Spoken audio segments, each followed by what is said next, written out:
Bonjour, je vais donc vous corriger le numéro 42 de ces exercices sur les calculs financiers. Voilà, j'espère que vous avez réussi à faire les précédents.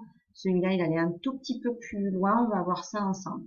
Alors, on emprunte 30 000 euros au taux trimestriel de 1,4%. Donc là, on a déjà le taux trimestriel, on n'a pas à convertir. Le remboursement se fait en 5 ans par trimestrialité constante, c'est-à-dire que tous les trimestres, vous payez la même somme pour rembourser, d'accord, votre emprunt. On vous demande, première question très facile, le nombre de trimestrialité, c'est-à-dire le nombre de trimestres durant lequel vous allez rembourser votre emprunt. Comme vous le remboursez sur 5 ans et que dans une année, il y a 4 trimestres, d'accord, 5 fois 4, ça nous fait 20 trimestres. Ici, j'ai rappelé, d'accord, attends, il manque un zéro, oui, 30 000 euros, d'accord, hein, la somme empruntée et le taux. Deuxième question, calculer le montant d'une trimestrialité en utilisant la formule. Donc, je note bien la formule, je remplace par tout ce que je connais. Donc, petit a, d'accord, la trimestrialité, c'est le capital emprunté, V0, 30 000 euros, fois le taux, attention, 1,4%, donc ça fait 1,4 divisé par 100, ça fait donc 0,014.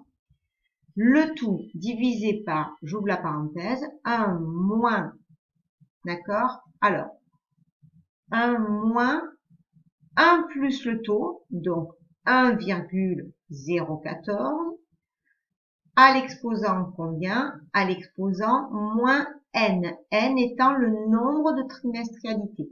Donc là, on vient de calculer, ce nombre de trimestres, c'est 20. Donc, puissance moins 20. Attention de mettre correctement comme ça les parenthèses sur votre calculatrice, sinon vous n'obtiendrez pas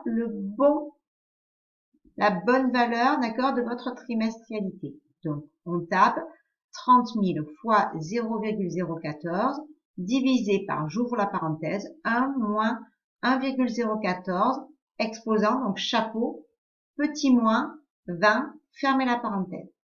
Et là, vous devez obtenir 1730,20 euros. Ça, c'est la somme, d'accord, qu'on va rembourser tous les trimestres.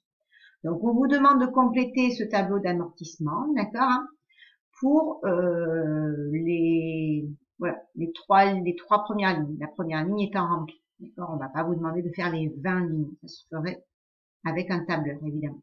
Donc, première ligne, on est au départ, donc 30 000 à rembourser, d'accord, hein, on a un amortissement. Alors, de combien? On a une annuité de 1320 euros, d'accord. Dans ces 1320 euros, on paye 420 euros d'intérêt, c'est-à-dire qu'on a remboursé réellement sur notre capital la différence, donc 1730,20 moins 420, ça me donne 1310,20. Ça, c'est ce que j'ai amorti, c'est ce que j'ai remboursé de mon capital emprunté. Ça, c'est ce que je verse les intérêts pour avoir, d'accord, la chance, en gros, qu'on m'ait prêté ces 30 000 euros. Ça coûte de l'argent. On vous prête de l'argent, mais pas, d'accord, gratuitement. Ça, c'est ce que ça vous coûte d'avoir emprunté cet argent. Du coup, combien il me reste au deuxième trimestre? Il me reste les 30 000 moins ce que j'ai amorti, moins 1310,20. Donc, il me reste 28 689,80.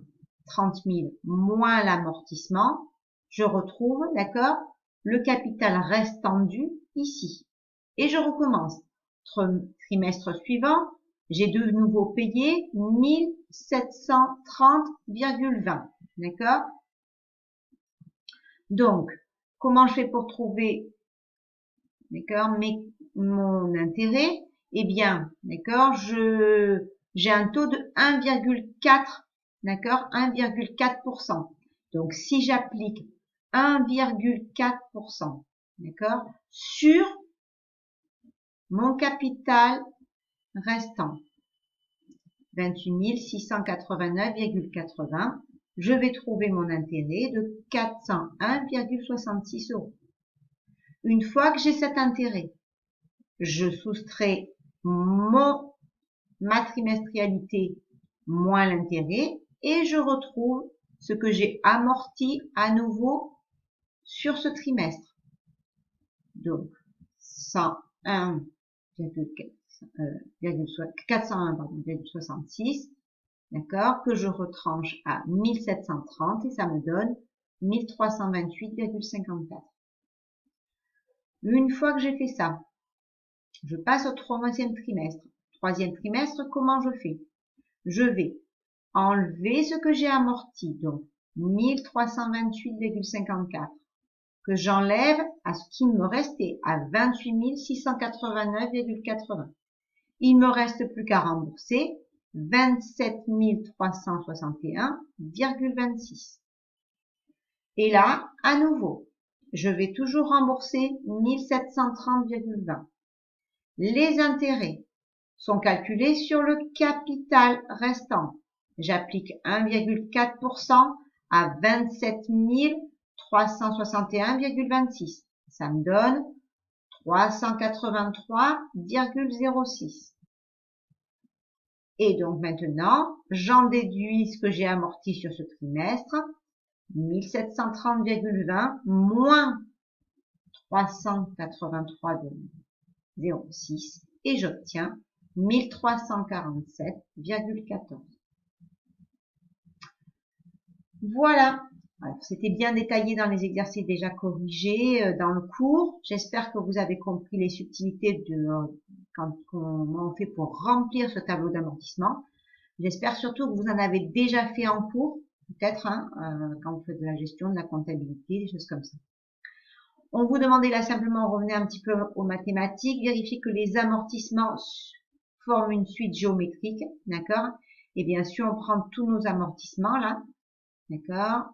1328,54 divisé par 1310,20, c'est égal à 1347,14 sur 1328,54 et c'est égal à 1,014.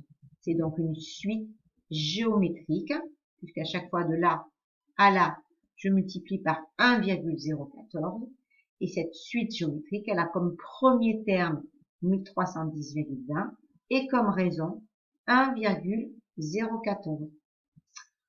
Voilà.